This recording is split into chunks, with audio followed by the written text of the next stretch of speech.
Mga kasama kong lingkod bayan, mga kapwa kong kinatawan, at mga kababayan ko, isang mainit na pagbati sa pagbabalik sa session ng inyong kapulungan ng kinatawan.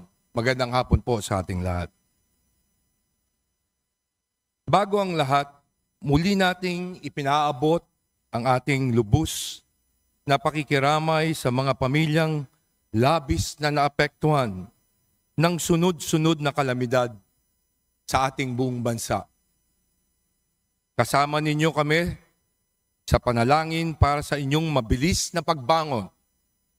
Ang buong Kongreso ay handang makipagtulungan sa inyong mga kinatawan upang maghatid ng agarang tulong at sa lahat ng mga pangangailangan. Patuloy din tayong makikipag-ugnayan sa mga ahensya ng mga pamahalaan at mga lokal na opisyal upang maihatid ang tulong, mabilis na rehabilitasyon at matiyak ang mas matatag na paghahanda sa mga susunod pang sakuna.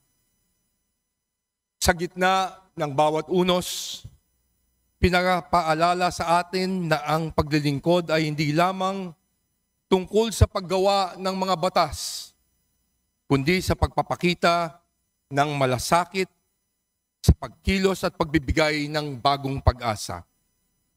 Naiintindihan ko po na may mga kasama tayo na wala dito ngayon upang tugunan ang pangangailangan ng kanilang mga nasasakupang lugar. Tama lamang po na ipakita natin ang ating dedikasyon sa paglilingkod sa gitna ng panahon ng mga pagsubok.